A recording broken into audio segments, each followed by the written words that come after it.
embargo, ya que nosotros hicimos nuestra amenaza en La población lo sabe en estos momentos, alguien debe expiar por la pérdida de nuestro artista de palacio. Detuve el aliento, pensando en que seguramente sería Xianya, pero solo dijo con indiferencia, bien, ya pensaremos en eso. La culpa caerá sobre alguna nulidad disponible, pero todos sabrán que nuestras amenazas no se las lleva el viento. Dejé salir mi aliento retenido. Él tenía razón. Aunque sonaba inhumano, realmente no podía sentir pena o culpa a favor de esa víctima desconocida, quizás un esclavo rebelde, que moriría por el capricho de ese tirano orgulloso. Awitsot concluyó diciendo, su viejo enemigo será expulsado de palacio tan pronto como el Tizitl haya terminado de vendar sus heridas. Chimali tendrá que vivir en un basurero como cualquier pordiosero callejero en el futuro. Usted ha tenido su venganza, Misty. Cualquier hombre preferiría estar muerto a estar como usted dejó a ese hombre. Ahora salga de mi vista, antes de que me arrepienta. Vaya con su mujer, que probablemente debe de estar muy preocupada por su bienestar. Sin duda que ella lo estaba, tanto por mí como por ella, pero Xianya era una mujer de la gente nube, y no dejaría ver su preocupación a ningún sirviente de palacio que pasara. Cuando entré a nuestra recámara, ella estaba de rodillas rezando con su rostro tan grácilmente sereno como su postura, y su expresión no cambió hasta que le dije, está hecho. Él está acabado y yo estoy perdonado. Entonces lloró y rió y volvió a llorar y me abrazó apretadamente, sosteniéndome en sus brazos como si nunca más me quisiera dejar ir, otra vez. Cuando le conté todo lo que había pasado, ella me dijo, debes de estar casi muerto de fatiga. Acuéstate otra vez y... Me acostaré, dije, pero no para dormir. Debo decirte algo. El escapar escasamente de un peligro parece que tiene cierto efecto sobre mí. Ya lo sé, dijo ella sonriendo. Puedo sentirlo. Pero, se supone que debemos de estar rezando todavía. Yo dije, no hay una forma más sincera de rezar que amar. No tenemos cama. El suelo alfombrado es más suave que una gruta en la montaña. Y estoy ansioso de que cumplas la promesa que me hiciste. Ah, sí, recuerdo, dijo ella. Y despacio, sin resistencia y atormentadoramente, se desvistió para mí, quitándose todo lo que tenía puesto, excepto el collar de eslabones blanco perla, que el artesano Tustem le había colgado al cuello en Cicalanca. Les he contado ya, mis señores, que Xianya era como un vaso simétrico de cobre quemado, brillando como miel puesta al sol. La belleza de su rostro la había conocido desde hacía algún tiempo, pero la de su cuerpo la había conocido al tacto. En esos momentos en que lo estaba viendo, tuvo razón en su promesa, ya que pareció como si hubiera sido nuestro primer contacto. Literalmente sentí dolor al poseerla. Cuando se paró desnuda frente a mí, todas sus partes femeninas parecían presionar hacia adentro y hacia afuera, en un ofrecimiento ardiente de sí mismas. Sus pechos se mantenían altos y firmes, en sus 404/846. Esferas de pálido cobre, sus aureolas coloreadas de cacao sobresalían como pequeños globos y sus pezones se extendían, pidiendo ser besados. Su tepili se levantaba también alta y hacia afuera, aun cuando estuviera parada con las piernas unidas modestamente, sus suaves labios se abrían ligeramente en la parte alta, en donde se juntaban, para permitir una mirada a la perla rosa de su sacapili, que en aquel momento estaba húmeda como una perla acabada de salir del mar. Es suficiente. Aunque su ilustrísima no está presente en estos momentos, para callarme con su habitual repulsión, no les voy a contar lo que pasó entonces. He sido francamente explícito acerca de mis relaciones con otras mujeres, pero si ella fue mi amada esposa y creo que seré el avaro más miserable con su recuerdo. De todo lo que he poseído en mi vida, solo me quedan mis recuerdos. En verdad, pienso que los recuerdos son el único tesoro verdadero que cualquier ser humano tiene la esperanza de poseer para siempre. Y ese fue su nombre. Siempre. Pero estoy divagando. La delicia de hacer el amor no fue el último suceso notable de ese día, todavía más notable.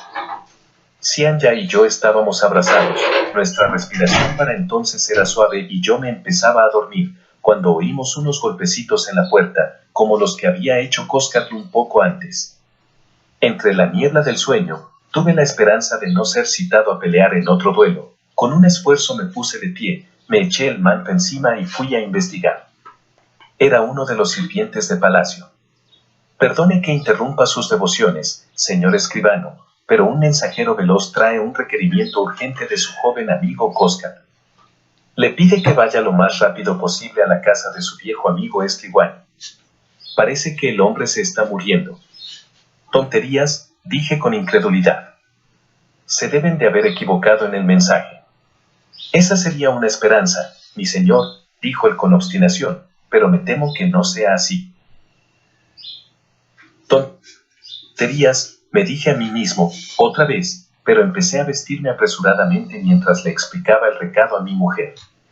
Tonterías, me seguía diciendo, glotón de sangre no puede estar muriendo. La muerte no podría clavar sus dientes en el pellejo curtido y robusto del viejo guerrero. La muerte no podría chupar, hasta secar, sus jugos todavía vitales. Podría ser que él fuera viejo, pero un hombre como él, todavía lleno de apetitos vitales, no era lo suficientemente viejo como para morir. De todas maneras fui lo más rápido que pude y ya el sirviente me esperaba en una calle en el embarcadero de la corte, para llegar lo antes posible al cuartel Moyotlán de la ciudad. Coscat me estaba esperando en la puerta de la casa, que todavía no estaba acabada de construir, retorciéndose las manos con ansiedad. El sacerdote de la que come suciedad está en estos momentos con él, Mistli, dijo sollozando asustado. Tengo la esperanza de que conserve suficientes alientos como para decirte adiós. Entonces, si está muriendo. Gemí. ¿Pero de qué? Estaba en lo mejor de su vida en él. 405/846. Banquete de la noche pasada. Comió como una bandada entera de buitres, y se la pasó poniendo su mano sobre las faldas de todas las muchachas que servían. ¿Qué pudo golpearlo tan de repente? Supongo que los guerreros de Ahuitzotl siempre golpean de repente. ¿Qué? Mistli, yo creí que los 4 guardias de palacio habían venido por mí, por lo que le hice a Chimali, pero ellos me hicieron a un lado con violencia y cayeron sobre Glotón de Sangre. Él tenía a mano su macuahuitl, como siempre lo hace, así es que no sucumbió sin pelear y 3 de los 4 hombres estaban sangrando copiosamente cuando partieron. Sin embargo, una de las lanzas alcanzó al viejo y lo hirió profundamente.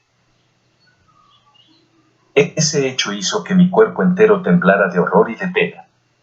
Ahuitzotl había prometido ejecutar a una nulidad disponible en mi lugar, debió de haberlo escogido mientras decía eso, había descrito, una vez, a Glotón de Sangre como una nulidad, por ser demasiado viejo y no servir para otra cosa que no fuera ayudante o maestro, o como para hacer el papel de nana en mis expediciones mercantiles. Y había dicho que todos debían de saber que sus amenazas no se las llevaba el viento. Bien, entre esos todos estaba incluido yo. Me había felicitado a mí mismo por haber sido liberado del castigo, lo había celebrado alegremente con Xianya y en ese mismo momento eso se estaba llevando a efecto. No se había hecho eso solo para horrorizarme y agraviarme, eso se había hecho también para que desechara toda noción que pudiera concebir de ser indispensable y para prevenirme de que nunca más volviera a menospreciar los deseos del implacable y déspota Ahuitzotl. El anciano te lega la casa y todas sus posesiones, muchacho, dijo una nueva voz. Era del sacerdote, que estaba ya parado en la puerta, dirigiéndose a Coscat. Ya me he hecho cargo de su testamento, pero necesitaré un testigo. Me moví para pasar al sacerdote y anduve a través de los cuartos de enfrente hasta llegar al de atrás. Sus paredes de piedra, que todavía estaban sin aplanar, se veían salpicadas de sangre y mi viejo amigo que yacía sobre su esterilla, estaba empapado en ella, aunque no vi ninguna herida en él. Tenía puesto solo su taparrabo y estaba extendido sobre su vientre, su cabeza encanecida estaba vuelta hacia mí, sus ojos estaban cerrados. Me dejé caer en la esterilla, a su lado sin fijarme en la sangre coagulada y dije apremiante, Maestro Quachik, soy su estudiante perdido en niebla. Abrió sus ojos lentamente. Luego uno de ellos se cerró otra vez, brevemente, en un guiño acompañado de una débil sonrisa. Sin embargo, las señales de la muerte estaban allí. Su mirada, una vez viva y penetrante, se había ido y un color cenizo estaba alrededor de sus pupilas. Su nariz, una vez carnosa, se había convertido en delgada y aguda como la de un mosquito. Siento mucho esto, dije con voz sofocada. No lo sientas, dijo lánguidamente y continuó con pequeños jadeos forzados. Peleé antes de morir. Hay peores maneras de morir, y yo me las he ahorrado. Te deseo un fin tan bueno como este. Adiós, joven Misty. Espera. Grité, como si hubiera podido ordenarle a la 406/846. Muerte. Fue a Whitsock quien ordenó esto, porque peleé con Chimali, pero tú no tenías nada que ver con este asunto. Ni siquiera tomaste partido por ninguno. ¿Por qué el venerado orador se vengó en ti? Porque yo fui, dijo el contrabajo, quien nos enseñó a los dos a matar. Sonrió otra vez, mientras cerraba sus ojos. Os enseñé bien, ¿no es así? Esas fueron sus últimas palabras y nadie pudo haber pronunciado un epitafio mejor. Pero yo me rehusaba a creer que no pudiera hablar más. Pensé que quizá la posición en que estaba no lo dejaba respirar bien y que si lo giraba, descansaría mejor sobre su espalda. Desesperadamente, lo sostuve levantándolo para girarlo y al hacerlo todas sus entrañas se le salieron. Aunque tuve duelo por glotón de sangre y sentía que me hervía la sangre de ira ante su asesinato, me consolé pensando que a Whitsock nunca sabría cuánta pena me causó. Y aún así, de golpe a golpe, yo todavía tenía prioridad sobre él. Yo le había privado de una hija. Así es que hice un gran esfuerzo por tragarme mi bilis y mi pena, por dejar el pasado atrás y por empezar esperanzado a prepararme para un futuro libre de más derramamientos de sangre, de dolor, de rencor y de riesgos. Y así Cianya y yo ocupamos nuestras energías en la construcción de un hogar. El sitio que elegimos, como ustedes recordarán, fue comprado por Whitsock como un regalo de bodas para nosotros. Esa vez no decliné el ofrecimiento y hubiera sido muy poco político de mi parte desdeñarlo después de nuestras mutuas hostilidades, pero en verdad yo no necesitaba de regalos. Los viejos Pochteca habían vendido las mercancías de mi primera expedición, de plumas y cristales, con un beneficio tan grande que, aun después de dividir las utilidades entre Coscat y Glotón de Sangre, yo era lo suficientemente opulento como para llevar una existencia cómoda, sin tener que desempeñar nunca más algún comercio o levantar mi mano para hacer cualquier otro trabajo. Pero más tarde, la segunda entrega de mercancías foráneas había incrementado astronómicamente mi riqueza. Si los cristales para prender lumbre habían sido un notable éxito comercial, los artículos tallados de los colmillos habían causado una positiva sensación y entre la nobleza se había sobrepujado frenéticamente por ellos. Los precios que esos objetos alcanzaron nos hicieron lo suficientemente ricos a Coscat y a mí como para establecernos, y si lo hubiéramos deseado, habríamos llegado a ser tan entumecidos, complacientes y sedentarios como nuestros viejos de la casa de los Pochteca. El lugar que Cianya y yo habíamos escogido para nuestro hogar estaba en Ixacualco, uno de los lugares más residenciales de la isla, pero entonces estaba ocupado por una casa pequeña y parda, de adobe. 407/846. Contraté un arquitecto y le dije que la derribara y construyera en su lugar un sólido edificio de piedra caliza que pudiera ser un hogar lujoso y un placer para la vista de los que pasaban, pero sin ostentación en ninguno de los dos aspectos. Ya que el lugar era, como todos los de la isla, alargado y estrecho, le dije que lo hiciera de 2 pisos. Especifiqué que quería un jardín azotea, una habitación dentro de la casa para el sanitario, con todos los aditamentos necesarios, y una pared falsa en uno de los cuartos, con un lugar amplio, entre muros, para poder esconder cosas. Mientras tanto, sin haberme mandado llamar para otra consulta, Whitsock marchaba hacia el sur, hacia Waxiacac, aunque no llevaba un inmenso ejército, sino una pequeña tropa con los guerreros más experimentados, a lo sumo 500 hombres. Dejó a su mujer serpiente en el trono temporalmente, pero llevó con él, como lugarteniente militar, a un joven cuyo nombre les es familiar a ustedes los españoles. Era Moctezuma Xocoyotzin, lo que quiere decir, el joven señor Moctezuma. De hecho, él era un año más joven que yo. Era sobrino de Ahuitzotl, hijo del anterior Hueytlatoani Axayácatl, por lo tanto nieto del primer y gran Moctezuma. Hasta entonces él había sido un alto sacerdote del dios de la guerra Huitzilopochtli, pero aquella expedición era su primera prueba en una guerra real. Él tendría muchas más, porque dejó el sacerdocio para convertirse en un guerrero profesional y, por supuesto, en un comandante de alto rango. Más o menos un mes después de que la tropa partió, mensajeros veloces de Ahuitzotl empezaron a llegar a intervalos a la ciudad y el mujer serpiente hizo públicos sus mensajes. Por las primeras noticias que trajeron sus mensajeros, era obvio que el venerado orador estaba siguiendo el consejo que yo le había dado. Había enviado con anticipación un aviso de su llegada, y como yo se lo había predicho, el Bisosu de Huaxiacac había dado la bienvenida a sus tropas y contribuido con un número igual de guerreros. Esas fuerzas combinadas de mexica y zapoteca invadieron las playas y las madrigueras de los desconocidos, haciendo un trabajo rápido entre ellos, matando suficientes hombres entre los que se rindieron y dejando una leva permanente para tomar como tributo su colorante púrpura, por tanto tiempo guardado.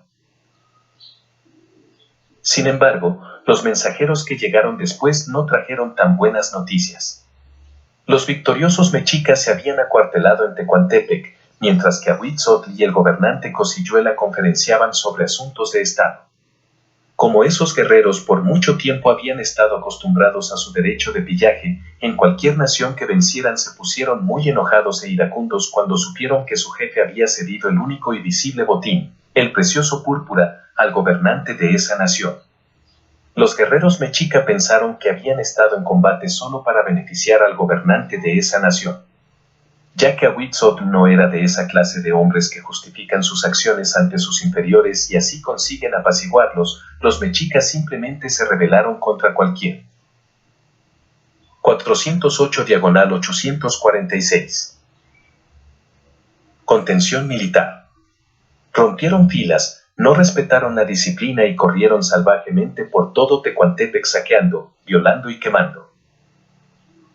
Ese motín hubiera podido romper las delicadas negociaciones que se llevaban a efecto de una alianza entre nuestra nación y Huaxiacac, pero por fortuna, antes de que los desenfrenados mexica pudieran matar a alguien de importancia y antes de que las tropas zapotecas se interfirieran, lo que hubiera significado una pequeña guerra, el orgulloso Ahuitzotl metió en orden a su horda y les prometió que, inmediatamente después de su regreso a Tenochtitlán, personalmente le pagaría a cada Yaoquisqui, de su tesoro personal, una suma mucho más alta de lo que hubieran podido esperar como botín de esa nación. Como los guerreros sabían que Ahuitzotl era un hombre de palabra, eso fue suficiente para poner fin al motín. El venerador orador también pagó a Cosiyuela y al Bisosu de Tecuantepec una indemnización considerable por el daño que había sido causado. Las noticias de los estragos hechos en la ciudad natal de Cianya, naturalmente que nos preocuparon a ella y a mí. Ninguno de los mensajeros veloces nos pudo dar noticias acerca de si la posada de nuestra hermana Beurribe había estado dentro del área del pillaje. Así es que esperamos hasta que Ahuitzotl y su tropa regresaron y entonces hice algunas indagaciones discretas entre sus oficiales, pero ni así pude tener la certeza de que algo le hubiera pasado a Nuna que espera. Estoy muy preocupada por ella, Sara, dijo mi esposa. Pues parece que no se puede indagar nada, excepto yendo a Tecuantepec. Ella dijo vacilante, yo podría estar aquí y continuar con la dirección de la construcción de nuestra casa, si tú consideras. No necesitas ni siquiera pedírmelo. De cualquier modo ya tenía en mente volver a visitar esos lugares. Ella parpadeó de la sorpresa. ¿Qué tú tenías en mente? ¿Por qué? Un negocio que no he concluido, le dije. Podría haber esperado un poco más, pero el no tener noticias de Beu significa que Tengo que ir ahora. Xian ya comprendió rápidamente y jadeó, tú quieres ir otra vez a la montaña que camina en el agua. No debes de ir, mi amor. Esos bárbaros Yu casi te matan la última vez. Yo puse mi dedo, suavemente, a través de sus labios. Yo voy al sur en busca de noticias de nuestra hermana y esa es la verdad, y esa es la única verdad que tú debes decir a cualquier persona que te pregunte. A Witsot no debe oír ningún rumor acerca de que yo pudiera tener otro objetivo. Ella sintió, pero me dijo con tristeza, ahora me tengo que preocupar por 2 personas a las que amo. Regresaré sano y salvo y también sabré de ver. Si ha sido agraviada, veré lo que se puede hacer. O si ella lo prefiere, puede acompañarme cuando yo regrese. Y también le traeré otras cosas preciosas. Por supuesto que Beurribe era lo que más me preocupaba y la razón inmediata para regresar a Huaxiacac. Pero también podrán percibir, reverendos frailes, que estaba cerca de consumar el plan que con mucho cuidado había preparado. Cuando le había sugerido al venerado orador que invadiera a los desconocidos y que llegara al acuerdo de 409/846. Tomar como tributo todo el colorante púrpura que ellos pudieran recolectar para siempre, no le mencioné el vasto tesoro que había en la cueva del dios del mar. Por las preguntas que hice a los guerreros que regresaron, sabía que, aún vencidos, los desconocidos no habían hecho alguna alusión acerca de la existencia de su colorante. Pero yo sí lo sabía y sabía de la gruta en la cual estaba escondido, y había arreglado que Awitsot dominara lo suficientemente a los Yu, como para que me fuera posible ir y conseguir para mí esas fabulosas riquezas. Hubiera llevado a Coscat conmigo, pero estaba muy ocupado, también, en terminar de construir la casa que había heredado de Glotón de Sangre, así es que solo le pedí permiso para tomar prestadas algunas armas, del viejo guerrero. Después fui alrededor de la ciudad y reuní a 7 de los viejos amigos y guerreros de Glotón de Sangre. Como él, pasaban de la edad de servicio y estaban retirados de las armas, pero, como él, todavía estaban fuertes y vigorosos. También estaban enfadados con su aburrido retiro. Cuando, después de hacerles jurar que guardarían el secreto, les expliqué lo que tenía en mente, estuvieron muy ansiosos por la aventura. Xian ya me ayudó a propagar la historia de que iba a saber qué había pasado con su hermana y que mientras estuviera viajando, también aprovecharía para hacer una expedición comercial. Así es que cuando los 7 y yo nos encaminamos hacia el sur por el camino puente de Coyohuacan, no causamos comentarios o curiosidad. Por supuesto que si alguien nos hubiera observado de cerca, se hubiera preguntado por qué había yo escogido a unos cargadores tan viejos y por qué todos ellos tenían cicatrices o narices u orejas cortadas. Si hubieran inspeccionado los bultos que los hombres cargaban, aparentemente llenos de mercancías para el trueque, hubieran encontrado que contenían, aparte de las raciones de comida y las cañas de polvo de oro, solamente escudos de piel y toda clase de armas que fueran más fáciles de manejar que la lanza larga, varias pinturas de guerra, plumas y otras insignias guerreras en miniatura. Continuamos a lo largo del camino que nos llevaría por la ruta del sur, pero solo hasta más allá de Cuauhnáhuac. Luego, abruptamente nos desviamos hacia la derecha, a lo largo de un camino que casi no se utilizaba y que conducía hacia el oeste, la ruta más corta hacia el mar. Ya que esa ruta nos llevaba, la mayor parte de nuestro camino, a través de la orilla sur de Michihuacan, nos hubiéramos visto en problemas si alguien nos hubiera desafiado y examinado nuestros fardos. Nos hubieran tomado por espías mexica y nos hubieran ejecutado instantáneamente o quizá no tan instantáneamente. Todas las veces que nuestro ejército mexica intentó invadir esa tierra, en tiempos pasados, siempre fue rechazado gracias a las armas superiores de los purépecha, hecha con algún metal misteriosamente duro y agudo.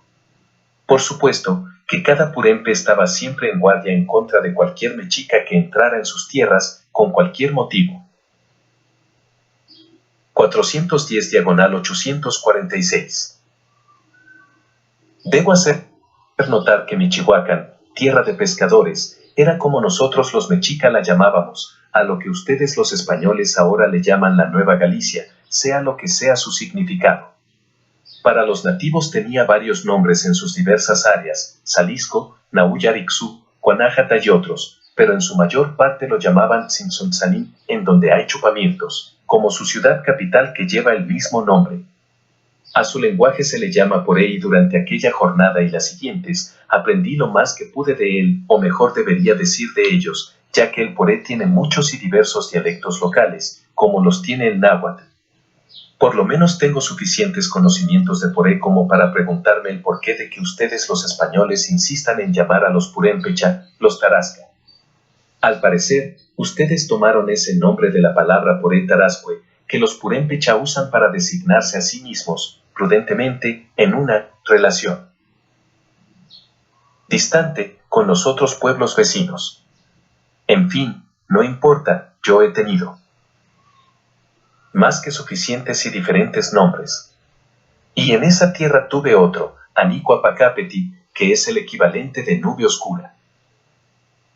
Michoacán era y es una nación rica y vasta, tan rica como nunca lo ha sido el dominio de los mexica.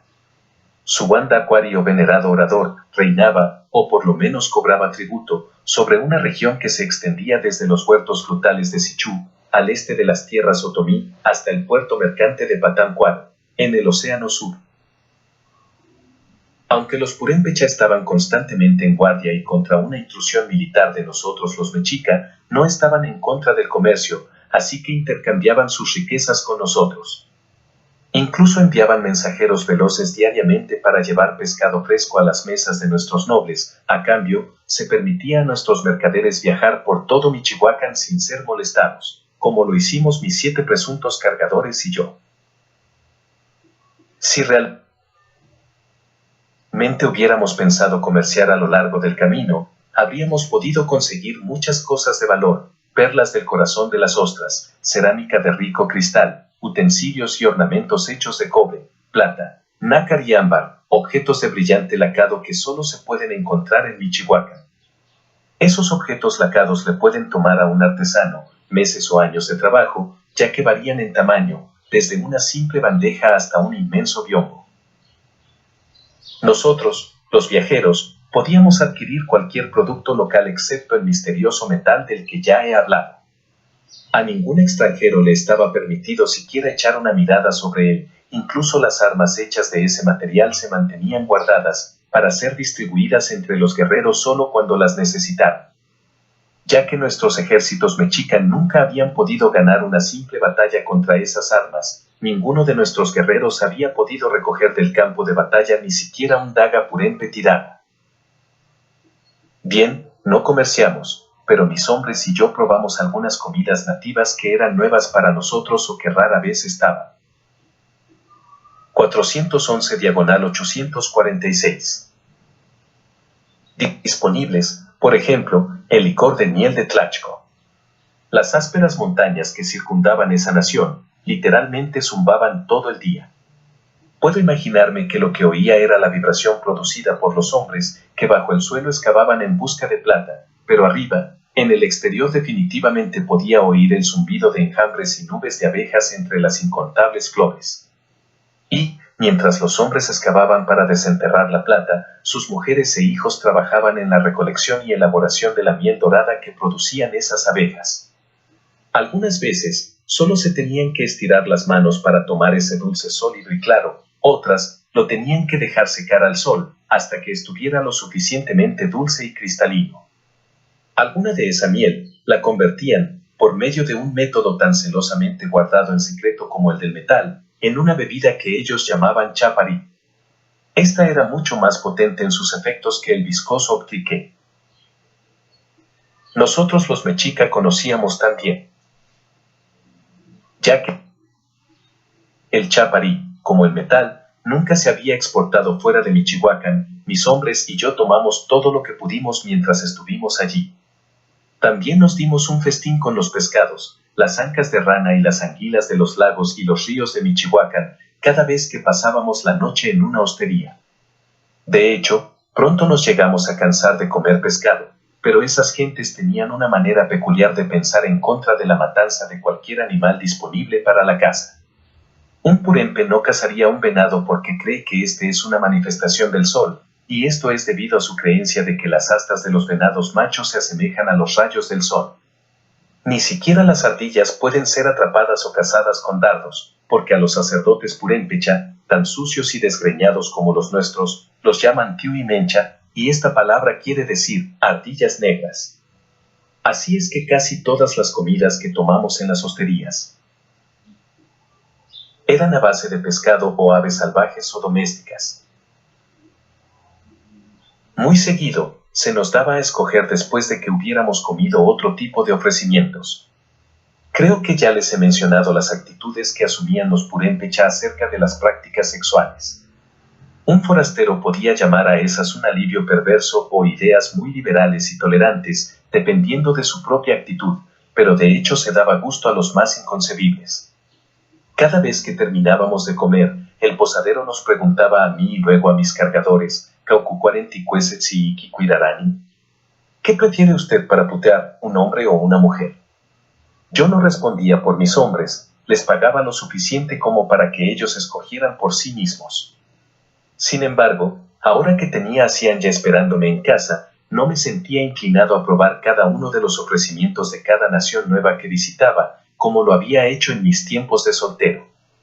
Invariablemente replicaba al posadero, ninguno de los dos, gracias, y... El posadero siempre persistía pestañeando o enrojeciendo, y Macani. ¿Qué sondini? Que traducido literalmente significa, entonces, usted come fruta verde, que quiere decir lo que ustedes pueden suponer. 412/846. Para un viajero que buscara placer, realmente era necesario que especificara con claridad qué clase de maatiti deseaba, un hombre o una mujer ya madura o una jovencita o un jovencito. Porque en Michoacán a veces es difícil para un extranjero distinguir entre un sexo y otro, pues los purépecha observan otra práctica peculiar. Todos aquellos que pertenecen a una clase más alta de las de los esclavos, depilan de sus cuerpos todo cabello o vello removible. Se rasuran o restriegan, o de alguna otra forma se quitan todo cabello de sus cabezas, de sus cejas y hasta el más ligero trazo de vello debajo de sus brazos o en medio de sus piernas. Hombres, mujeres y niños no tienen absolutamente nada de cabello y vello a excepción de sus pestañas. Y en contraste con cualquiera de los actos deshonestos que pudieran hacer durante la noche, de día van modestamente vestidos por varias capas de mantos y blusas, y es por eso que es tan difícil de decir quiénes son las mujeres y quiénes los hombres. En un principio, supuse que la práctica de llevar el cuerpo liso y lustroso representaba para los purépecha tanto una singular noción de la belleza como una afectación pasajera de la moda, aunque muy bien podría ser una razón de obsesión sanitaria. En mi estudio de su lenguaje, descubrí que el poré tiene por lo menos 8 palabras diferentes para caspa y muchas más para despiojar. Llegamos a la costa del mar, que era como un inmenso refugio azul protegido por 2 brazos de tierra abrigadores contra las tormentas marítimas y las fuertes marejadas. Allí estaban situados el puerto y la aldea de Patamcuaro, llamado así por sus habitantes, y Acamepulco por nuestros visitantes mercaderes mexica. Ambos nombres, en poré y en náhuatl, fueron dados por las grandes extensiones en donde crecían juncos y cañas.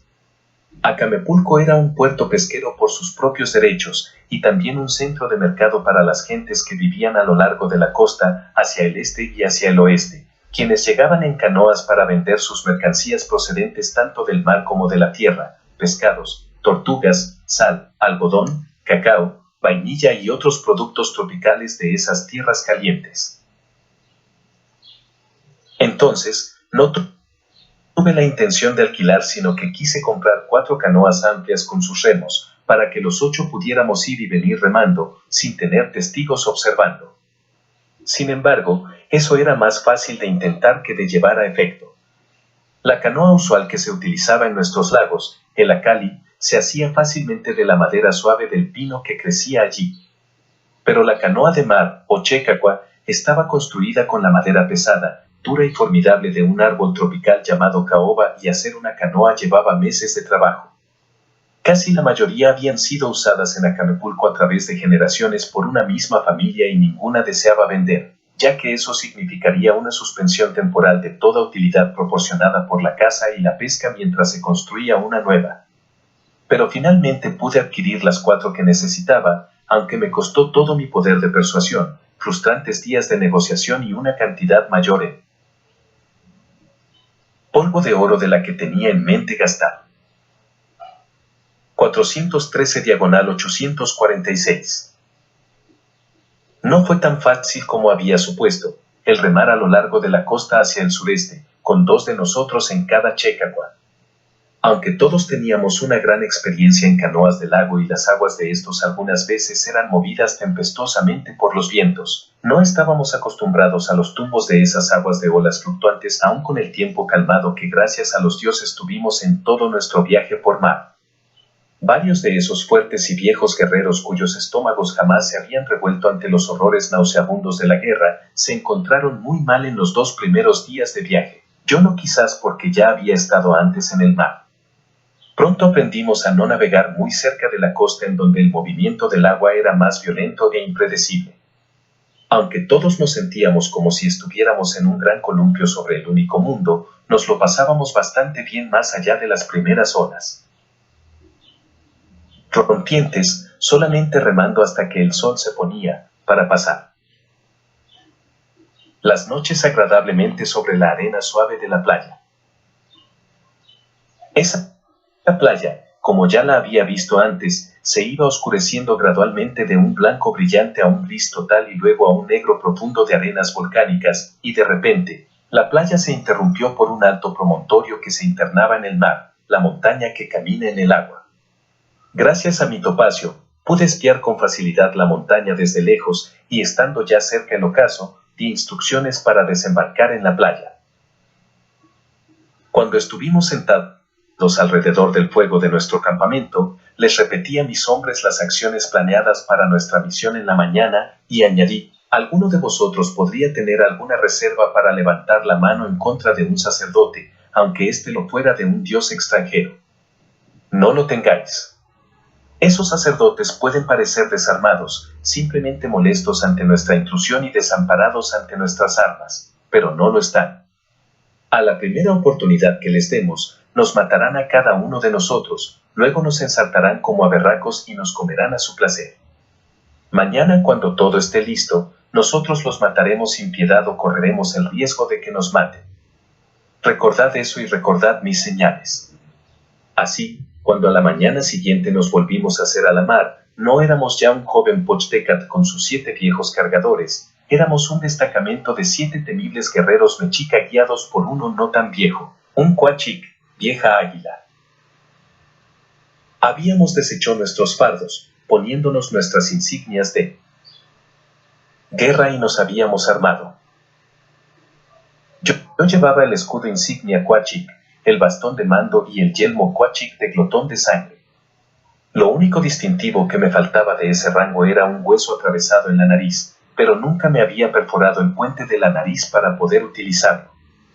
Los 7 guerreros, como yo, llevaban una dura armadura de blanco impoluto, se habían puesto sus plumas guerreras, sostenidas en lo alto de sus cabezas con una cinta de tal modo que formaran un abanico y se habían 414/846.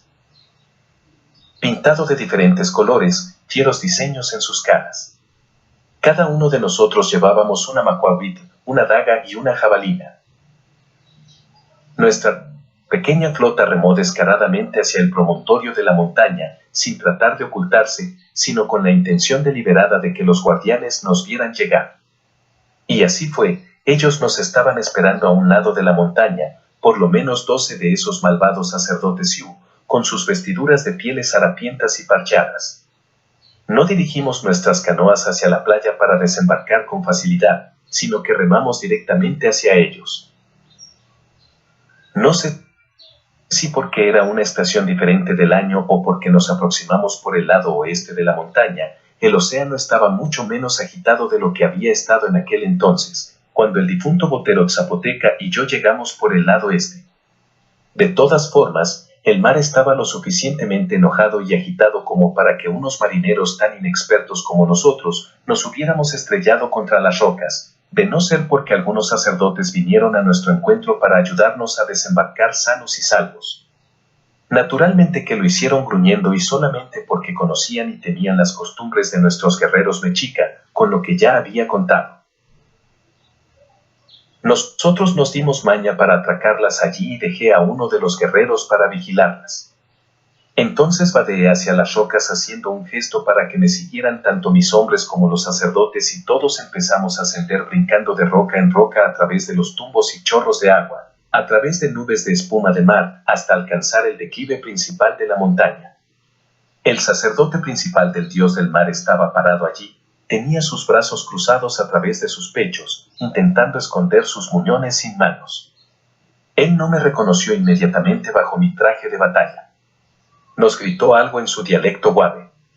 Cuando levanté mis cejas, en señal de que no comprendía lo que decía, él utilizó el ochi diciendo con jactancia, ¿a qué más vienen ustedes los mexica?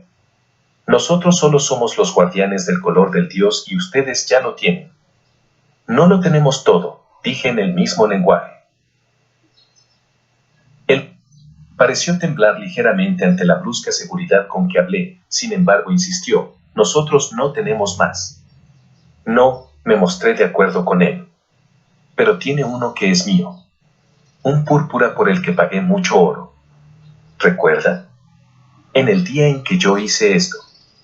Con la parte plana de mi macuahuitl separé sus brazos, de tal manera que los muñones de sus muñecas fueron visibles. Entonces me reconoció y su rostro malvado se veía todavía más horrible por la rabia y el odio impotente. Los otros sacerdotes que estaban a ambos lados de él se desparramaron alrededor de mí y de mis guerreros en un amenazante círculo. Había 2 para cada uno de nosotros, sostuvimos nuestra lanza en un círculo de puntas levantadas. Yo dije al sacerdote principal, guinos hacia la cueva del dios. Su boca se movió por un momento. 415/846.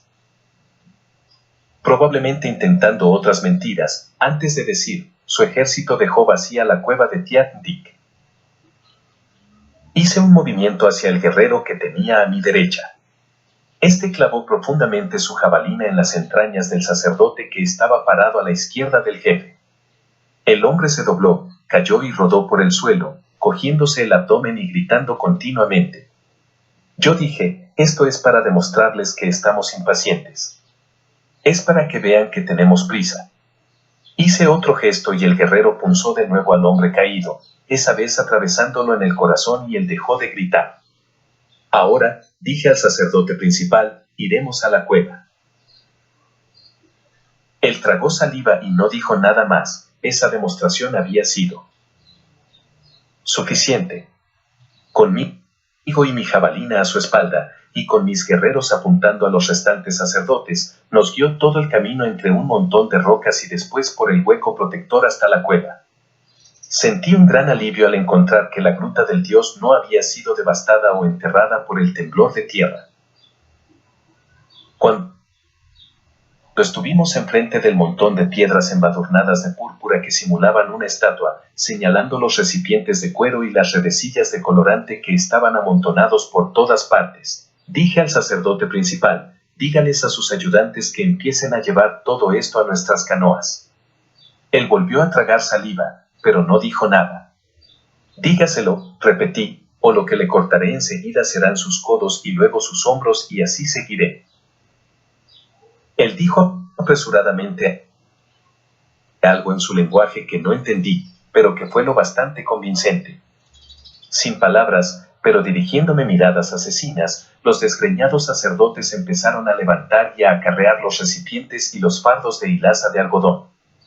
Mis hombres los acompañaban de ida a los botes y de vuelta a la cueva, durante los muchos viajes que les tomó el llevar todo ese tesoro de un lugar a otro. Mientras tanto, el sacerdote manco y yo estábamos a un lado de la estatua, inmovilizado por la punta de mi lanza puesta bajo su barbilla. Hubiera podido utilizar ese tiempo en obligarlo a que me devolviera el oro que me había robado aquella otra ocasión, pero no lo hice. Preferí dejarlo como pago por lo que estaba haciendo, así no me sentía un ladrón, sino más bien un comerciante que está concluyendo una transacción ligeramente retrasada, pero legítima.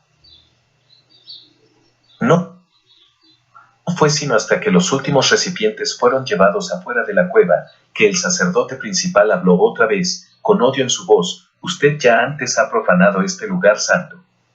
Usted hizo que Tiat-Dik se enojara tanto que él mandó el Sibú como castigo. Él volverá a hacer eso o algo peor. No le perdonará este insulto y esta pérdida. El dios del mar no dejará que usted se vaya libremente con su púrpura». «Oh, quizás sí», dije tranquilamente, «si le dejo un sacrificio de otro color». Y al decir esto, empujé mi jabalina hacia adentro y la punta pasó a través de la quijada, la lengua y el paladar hasta los sesos del hombre. 416/846. Cayó totalmente sobre su espalda, un chorro de sangre manó de su boca y yo tuve que apoyar mi pie contra su barbilla para sacar el mango de mi lanza. Oí un grito de inquietud y consternación atrás de mí. Mis guerreros acababan de llegar con los otros sacerdotes a la gruta y ellos habían visto caer a su jefe. Sin embargo, no necesité dar ninguna señal u orden a mis hombres, antes de que los sacerdotes pudieran recobrarse de esa estremecedora sorpresa, para pelear o huir. Todos estaban muertos. Yo dije: «Prometí un sacrificio al montón de rocas que está aquí. Acomodad todos los cadáveres enfrente y a su alrededor». Cuando eso fue hecho, la estatua del dios no se veía ya púrpura sino de un rojo brillante y la sangre manaba sobre el suelo de toda la cueva. Yo creo que Tiat-Dik debió de haber quedado muy satisfecho con esa ofrenda. No hubo ningún temblor de tierra mientras íbamos hacia nuestras canoas. Nada interfirió en contra de nuestro precioso cargamento o al echar al agua otra vez nuestros pesados botes. Ningún dios del mar agitó con violencia su elemento para evitar que nosotros pudiéramos remar libremente lejos, bien lejos de ese mar y de los alrededores de esas rocas cubiertas de agua hasta las partes más altas de su promontorio, fuera del territorio de los desconocidos. Sin ningún obstáculo remamos hacia el este directamente a la costa y nunca más volví a poner mis pies y mi mirada sobre la montaña que camina en el agua. Sin embargo, todos nosotros seguimos llevando puestos nuestros trajes mexica de batalla en los siguientes días, mientras estuvimos todavía en Agua Suave y Zapoteca, pasándonos Ibe y otras aldeas costeras y hasta nos alejamos del istmo de Tecuantepec y llegamos al Soconochco, la nación del algodón. Allí, desembarcamos por la noche en un lugar apartado y quemamos nuestros trajes y otras insignias, enterrándolo todo a excepción de unas cuantas armas. Luego volvimos a hacer nuestros fardos para poder transportar, entonces, los recipientes de cuero y las madejas de algodón con colorante. Cuando nos hicimos a la mar al día siguiente, íbamos vestidos otra vez como un Pochtecatl y sus cargadores. Desembarcamos en la tarde de ese mismo día, abiertamente, en el pueblo mame de Pijijía, y allí vendí nuestras canoas, aunque desgraciadamente a precio muy bajo ya que los pescadores de ese lugar, como los de todos los demás pueblos de la costa, tenían ya todos los botes que necesitaban. Como habíamos estado navegando por tanto tiempo, cuando mis hombres y yo tratamos de caminar lo hicimos balanceándonos ridículamente. Así es que pasamos 2 días en Pijijía para acostumbrarnos otra vez a caminar en terreno sólido, lo que aproveché para tener unas conversaciones muy interesantes con los ancianos de los Mame, antes de que volviéramos a tomar nuestros fardos y partir tierra adentro. Usted me pregunta, Fray Toribio, ¿por qué nos habíamos tomado tanto trabajo en hacer primero un viaje tan largo disfrazados como 417/846? Comerciantes, luego como guerreros y después otra vez como comerciantes. Bien, la gente de Acamepulco sabía que un comerciante había comprado para él y para sus cargadores 4 canoas y la gente de Pijijía sabía que un grupo similar había vendido unas canoas similares y puede ser que a los 2 pueblos les haya parecido una circunstancia extraña. Sin embargo, esos pueblos estaban tan lejos uno del otro que hubiera sido imposible que intercambiaran impresiones y ambos estaban tan distantes de las capitales Zapoteca y Mexica que tenía muy poco que sus chismes llegaron a los oídos de Visosu Cosilluela o del Güey Tlatoani a Huitzotl. Era inevitable inevitable que los Sioux descubrieran pronto el asesinato de sus sacerdotes y la desaparición del púrpura acumulado en la cueva del dios. Aunque nosotros habíamos silenciado a todos los testigos del saqueo, era casi seguro que hubiera habido otros Sioux en la playa que nos hubieran visto aproximarnos a la montaña sagrada o alejarnos de ella. Ellos levantarían un clamor que tarde o temprano llegaría a oídos de Cossilluela y de Ahuitzotli, que enfurecería a los dos venerados oradores. Pero los Sioux solo podrían imputar el hurto a un grupo de guerreros mexica, vestidos con sus atavíos de guerra. Cossilluela podría sospechar que Ahuitzotl le había jugado sucio para asegurarse ese tesoro, pero Ahuitzotl podría honestamente decir que él no sabía nada acerca de unos mexica que fueron en busca de botín por esa área. Por eso había estado vagando, para que hubiera una confusión tal que los guerreros nunca se podrían relacionar con los comerciantes y que ninguno de los dos grupos se pudiera nunca relacionar conmigo. Mi plan requirió que fuera desde Pijijiá a través de la hilera de montañas hacia la nación Chiapa. Como mis portadores estaban con cargas muy pesadas, no vi la necesidad de que escalaran esas montañas.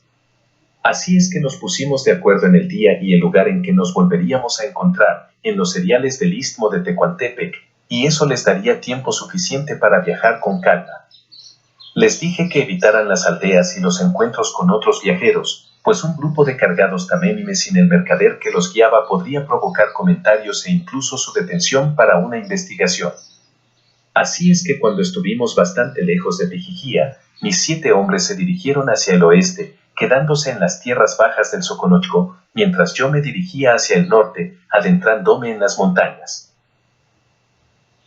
Al fin salí de ellas, para entrar en la magra ciudad capital de Chiapán, y fui inmediatamente al taller del maestro Xibalbá.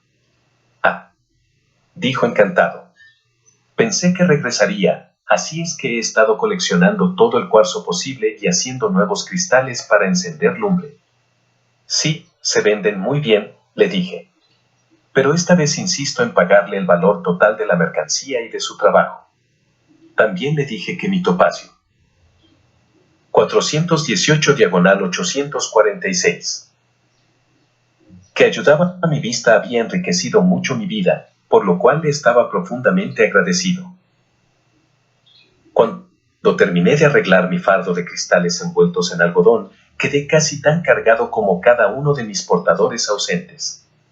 Pero esa vez no me quise quedar y descansar en Chiapán, pues no me hubieran permitido quedarme en otro lado que no fuera la casa de los Macobó, y allí habría tenido que rechazar los avances amorosos de las dos primas, lo cual habría sido muy descortés por parte de un invitado. Así es que le pagué al maestro Xibalbá con polvo de oro y me apresuré a encaminarme hacia el oeste. Varios días después, y tras haber buscado un poco entre los alrededores, encontré el lugar en donde me esperaban mis hombres, sentados alrededor de un fuego de campamento y rodeados de desechos de huesos de iguanas, armadillos y demás, lejos de toda área habitada. Allí nos quedamos solo el tiempo suficiente como para que yo echara un sueño y para que uno de los viejos compañeros me cocinara la primera comida caliente que probé desde que los había dejado, un faisán chachalat asado sobre el fuego. Cuando llegamos a la ciudad de Tecuantepec a través del camino del este, pudimos ver los estragos hechos por los mexica, a pesar de que la mayoría de las áreas quemadas ya habían sido reconstruidas. De hecho, la ciudad había mejorado en muchas partes.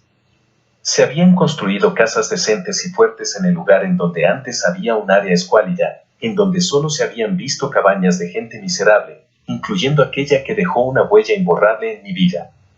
Cuando cruzamos la ciudad hacia la orilla oeste, encontramos que, aparentemente, los guerreros amotinados no habían llegado tan lejos en su violencia. La hostería que me era familiar todavía estaba allí. Dejé a mis hombres en el patio, mientras que yo entraba vociferando a todo pulmón: hostelera.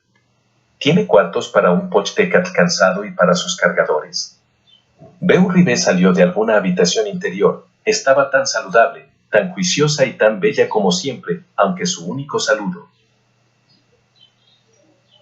fue: en estos días, los mexican no son muy populares en los alrededores. Yo le dije, tratando todavía de ser cordial: seguro, luna que espera, que tú harás una excepción con tu hermano, nube oscura. Tu hermana me mandó desde tan lejos, nada más para estar segura que estás bien. Estoy muy contento de ver que quedaste a salvo de todos esos problemas. A salvo, dijo con voz cortante. Yo también estoy muy contenta de que tú lo estés, ya que tú fuiste quien hizo que esos guerreros mexica vinieran aquí. Todo el mundo sabe que ellos fueron enviados por tus desventuras con los Yui y de cómo fallaste en apoderarte del colorante púrpura. Admití que todo eso era verdad. Pero no me puedes culpar por... Tengo bastante culpa que compartir contigo. Casi me escupió. Se me culpa, en primer lugar, de haberte dado siempre albergue en esta hostería. Y luego, de repente, pareció desistir. Aunque desde hace mucho tiempo he sido tratada con desprecio, ¿no es así? ¿Por qué me he de preocupar por la poca estimación que perdí? Sí, puedes tener una habitación y ya sabes. 419 diagonal 846. Donde acomodar a tus cargadores. Los criados te atenderán. Ella me dio la espalda y se fue. Pensé para mis adentros que había sido una bienvenida un tanto tumultuosa, aun viniendo de una hermana. Sin embargo, los sirvientes acomodaron a mis hombres, pusieron las mercancías en un lugar y prepararon una comida para mí. Cuando terminé de comer y estaba fumando un poquietl, Beo entró en la habitación y habría pasado de largo si no la hubiera detenido cogiéndola de la muñeca. No creas que me engañe a mí mismo, Beo, le dije. Yo sé que no te caigo bien y los recientes desenfrenos de los mexica han servido para que tú me quieras todavía menos. Ella me interrumpió y sus cejas se levantaron con altivez. ¿Caerme bien? ¿Quererte? Esas son emociones. ¿Qué derecho tengo de sentir cualquier emoción por ti, esposo de mi hermana? Está bien, dije con impaciencia. Despréciame. Ignórame. Pero es que no le vas a mandar a Xianya unas palabras cuando yo regrese. Sí. Dile que me violó un guerrero mexica. Aturdido, le solté la muñeca. Traté de pensar en algo que decir, pero ella se rió y continuó. Oh, no me digas que lo sientes mucho. Creo que todavía puedo decir que soy virgen, porque él era excepcionalmente inepto. En su deseo de avergonzarle, solo confirmó la opinión tan baja que ya tenía de los arrogantes mexica. Le dije tratando de que mi voz se oyera, dame su nombre. Si no ha sido ejecutado todavía, veré que lo hagan. ¿Es que supones que él se presentó a sí mismo? Dijo riendo otra vez. Creo que él no era un guerrero de rango común, aunque no conozco sus insignias militares y el cuarto estaba oscuro. Pero sí reconocí el traje que me hizo vestir para la ocasión.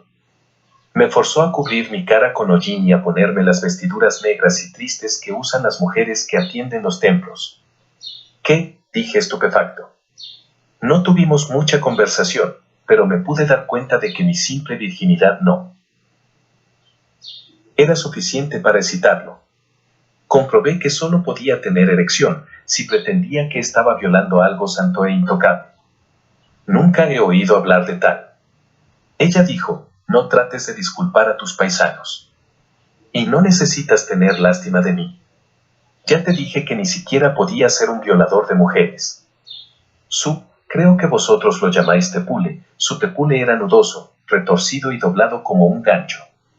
El acto de penetración. Por favor, Beu, dije sintiéndome incómodo. Lo que me estás contando no debe de ser muy placentero para ti. La experiencia tampoco lo fue, dijo tan fríamente como si estuviera hablando de otra persona.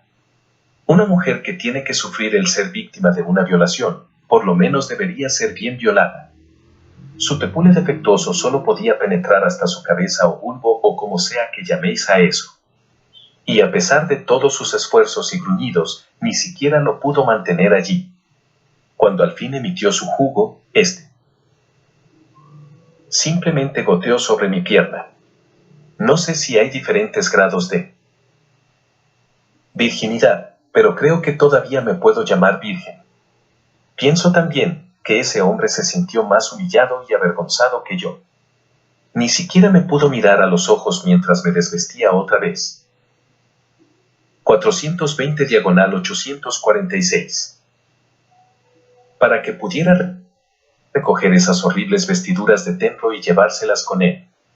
No pude evitar decir, realmente no me suena como si fuera. Como si fuera el típico mexica, sanguinario y muy macho.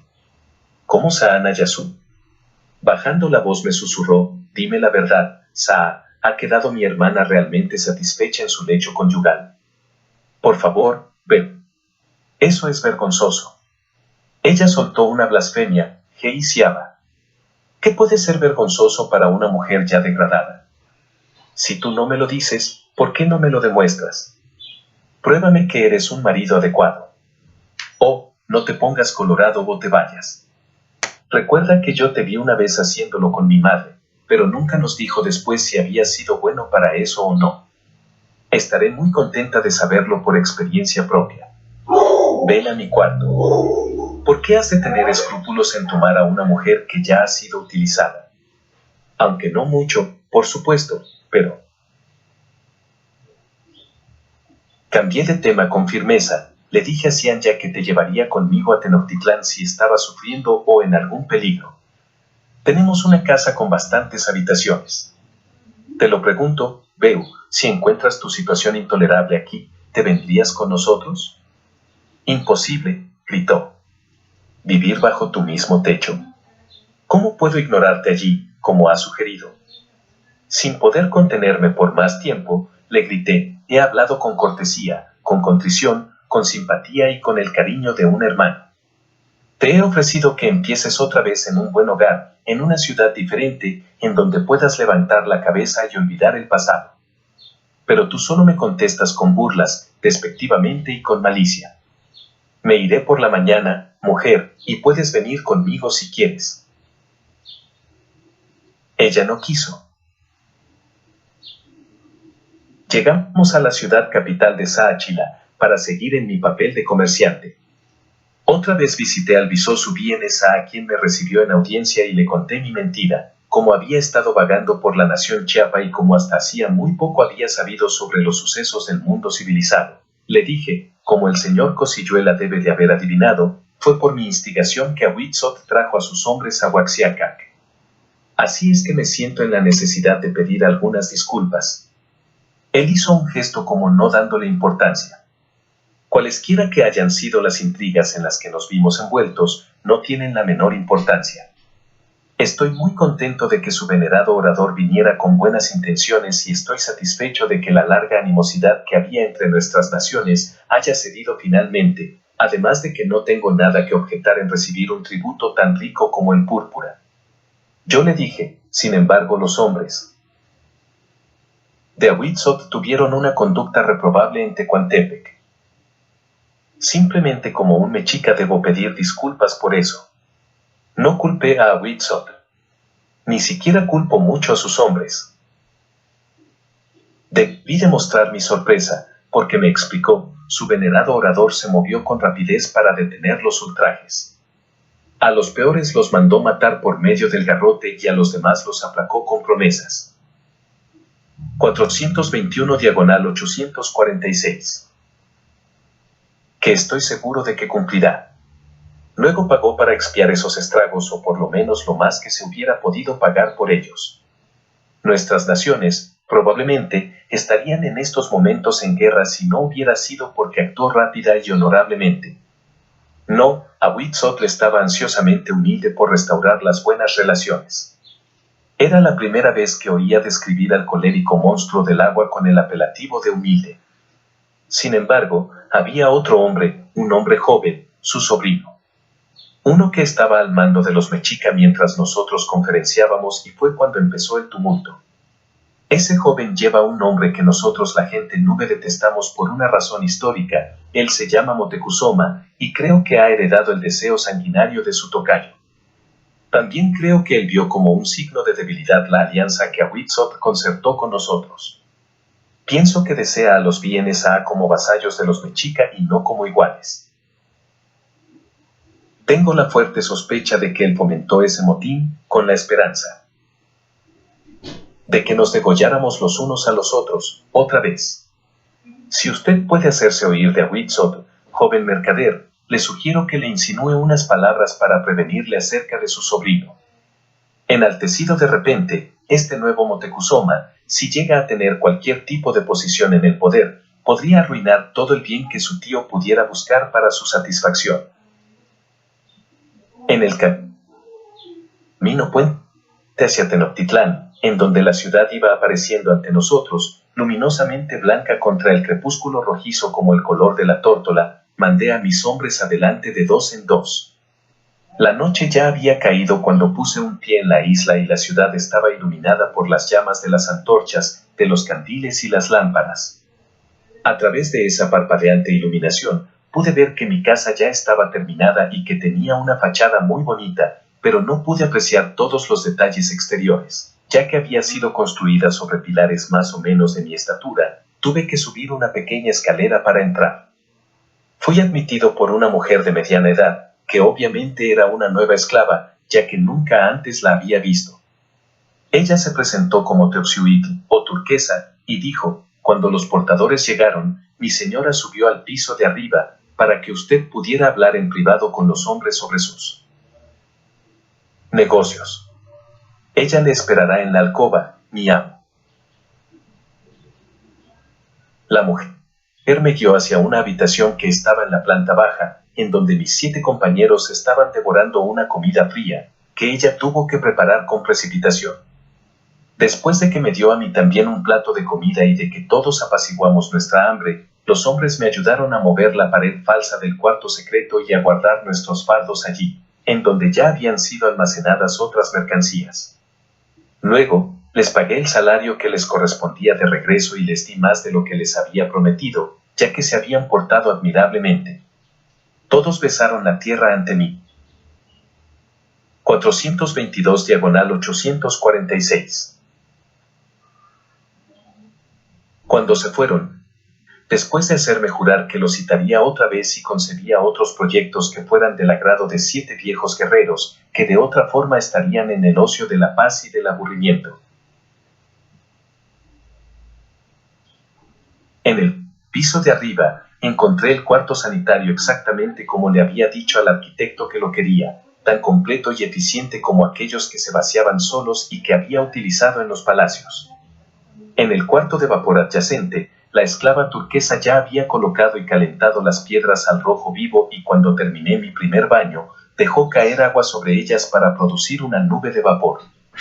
Sudé allí por un rato y luego regresé al estanque de baño otra vez, hasta que estuve seguro de que todo el polvo, la suciedad y el mal olor del viaje estaban fuera de mis poros. Cuando pasé desnudo de allí a la recámara, encontré a Xianya igualmente desnuda y recostada sobre los suaves cobertores de la cama en una posición incitadora.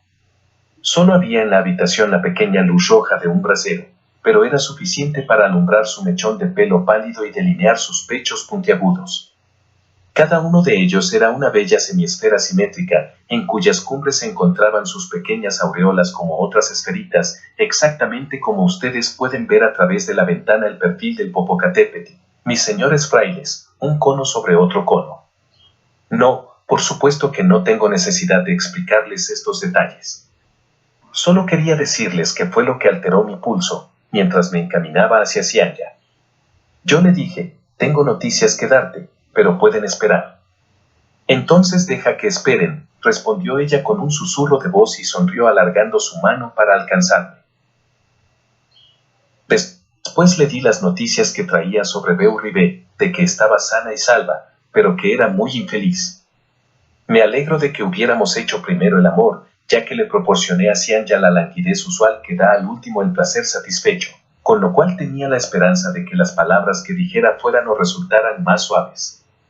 Le conté el encuentro infortunado que Beau Ribé tuvo con el oficial mexica y traté de que se pareciera, tal como Beau lo había hecho, más a una farsa que a una tragedia. Concluí diciéndole: pienso que es su orgullo obstinado el que hace que se quede allí, atendiendo la hostería. Tiene la determinación de no tomar en cuenta lo que la gente del pueblo pudiera pensar de ella, ya sea que sientan vergüenza o simpatía por ella. No dejará Tecuantepec por ninguna buena razón o por una vida mejor, porque eso sería tomado como un signo de debilidad por parte de ella. Pobre Beu, murmuró Xianya. ¿Hay algo que podamos hacer por ella? Reprimiendo mi propia opinión acerca de la pobre Beu, medité y dije al fin, no puedo pensar en otra cosa, más que tú sufras una desgracia. Si tú, que eres su única hermana, la necesitaras con desesperación, creo que vendría a verte. Pero no provoquemos a los dioses. No dejemos que un infortunio nos ponga a prueba. 423/846. Al día siguiente, cuando Awitsot me recibió en su horrible salón del trono, otra vez conté la historia que había inventado, que había ido a ver si la hermana de mi esposa no había sufrido ningún percance en el saqueo de Tecuantepec, y que mientras estuve allí aproveché la oportunidad para ir un poco más hacia el sur, para procurarme más cristales para encender. Otra vez, ceremoniosamente le regalé uno y él me dio las gracias entusiasmado. Entonces, antes de traer a colación un tema que estaba seguro que se le saltarían los ojos y pondría su irascibilidad al rojo candente, le dije algo que aplacaría su carácter. En mis viajes, señor orador, he llegado hasta la costa de la tierra del Sonocochco, desde donde proviene la mayor parte de nuestro algodón y de nuestra sal. Pasé 2 días entre la gente mame, en su aldea principal de Pijijía, y los ancianos me llevaron a su consejo. Deseaban que yo trajera un mensaje al güey Tlatoani de los Mexica. Él se encogió de hombros con indiferencia. Dígame el mensaje. Yo dije, sepa usted, mi señor, que el Soconochco no es una nación, sino simplemente una vasta extensión de tierra fértil, habitada por varios pueblos, los Mame, los Mixe, los Comiteca y otras tribus aún más pequeñas. Sus territorios se encuentran en esa extensión de tierra y están aliados por medio de esas tribus de ancianos como la de Pijijía. Soconochco no tiene una capital principal o un cuerpo de gobierno, ni un ejército. Interesante, murmuró Awitsot. Pero no mucho. Continué sin dejarme apabullar. Al este del Soconochco, que es rico en huertos frutales, está la selva improductiva de la nación de Cuauhtemalan, el bosque enmarañado. Sus nativos, los quiché y lacandón, son descendientes degenerados de los maya. Son pobres, sucios y flojos y en tiempos pasados fueron considerados como muy despreciables. Sin embargo, recientemente han sacado energías para salir de Cuauhtemalan e invadir los territorios del Soconochco.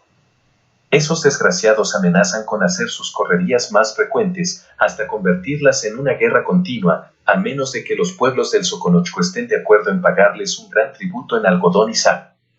¿Tributo?, gruñó Awitsot, al fin interesado. Nuestro algodón y nuestra sal. Sí, mi señor. Pues bien, es difícil poder esperar que un puñado de recolectores de sal y algodón y simples pescadores puedan defender fieramente sus tierras. Sin embargo, han tenido las suficientes agallas como para encolerizarse ante esas demandas arrogantes. No están dispuestos a darles a los quiché y lacandón lo que nos han estado vendiendo formalmente y con provecho a nosotros los mexica. Ellos piensan que nuestro venerado orador debería sentirse igualmente ultrajado ante esta idea. Ahorre su énfasis en lo que es obvio, rezongó Awitsot. ¿Qué es lo que sus ancianos proponen? ¿Que nosotros entremos en guerra con Cuauhtemalan por ellos? No, mi señor. Ellos ofrecen darnos el Soconochco. ¿Qué? Él se tambaleó honestamente sorprendido. Si el güey Tlatoani acepta las tierras del Soconochco como un nuevo dominio, sus pequeños gobernantes abandonarán sus puestos y todas sus tribus dejarán a un lado sus identidades y todas sus gentes jurarán lealtad a Tenochtitlán, como mexica voluntarios. Solo piden 2 cosas, que les sea permitido seguir viviendo y trabajando como siempre lo han hecho, sin que se les 424/846 moleste, y que continúen recibiendo un pago por su trabajo. Los Mame, hablando por todas las demás tribus, quieren pedir que un noble mexica sea enviado como gobernante y protector del Soconochco y que una fuerte guarnición de tropas mexicas se establezca y sea mantenida allí permanentemente. Viéndose muy complacido y hasta deslumbrado por el cambio, Awitsot murmuró para sí, increíble. Una tierra rica, libre para ser tomada. Dada libremente. Dirigiéndose hacia mí, me dijo mucho más calurosamente de lo que nunca antes se había dirigido a mí: no siempre nos traes problemas y molestias, joven Misty. Yo callé modestamente. Él continuó pensando en voz alta: este sería el dominio más lejano de la Triple Alianza. Si ponemos un ejército allí, el único mundo tendría un amplio dominio de mar a mar, entre dos mandíbulas. Las naciones que quedaran cercadas por esta siempre se lo pensarían antes de causarnos problemas, pues esas quijadas se cerrarían y las aplastarían. Vivirían siempre con temor, sumisas y serviles. Yo volví a hablar. Puedo hacerle notar otra ventaja, señor orador. Ese ejército, aunque esté muy lejos de aquí, no necesita ser mantenido por Tenochtitlán. Los ancianos de los Mame me prometieron que lo mantendrían y lo aprovisionarían sin restricción. Los guerreros vivirán muy bien en la abundancia del Soconusco. Por Huitztli que lo haremos, exclamó a Huitzot. Por supuesto que nosotros presentaremos esta proposición a nuestro consejo de voceros, pero solo será una formalidad. Yo dije, también, mi señor, podría decir al consejo de voceros que una vez que la guarnición esté establecida, las familias de los guerreros podrían ir a reunírseles. Proveedores y comerciantes podrían seguirlos, y quizás otros mexica que quisieran dejar estas tierras del lago, ya muy abarrotadas de gente, y asentarse en las amplias tierras del Soconusco. La guarnición llegaría a ser una semilla de colonización, y aunque más pequeña que Tenochtitlán, quizás algún día llegue a ser la segunda gran ciudad de los mexica. Él dijo, sus sueños no son pequeños, ¿verdad? Quizás me tomé una libertad, venerado orador, al mencionar esta posibilidad de colonización al Consejo de Ancianos de los Mame. Sin embargo, lejos de objetar, ellos me dijeron que se sentirían muy honrados si su tierra llegara a ser con el tiempo, por decirlo así, la Tenochtitlán del Sur. Él me miró con aprobación y tamborileó con sus dedos por un momento antes de hablar. En su condición civil, usted no es más que un mercader contando semillas de cacao, y en el rango militar un simple tequigua. Por la cortesía de mi señor, dije humildemente.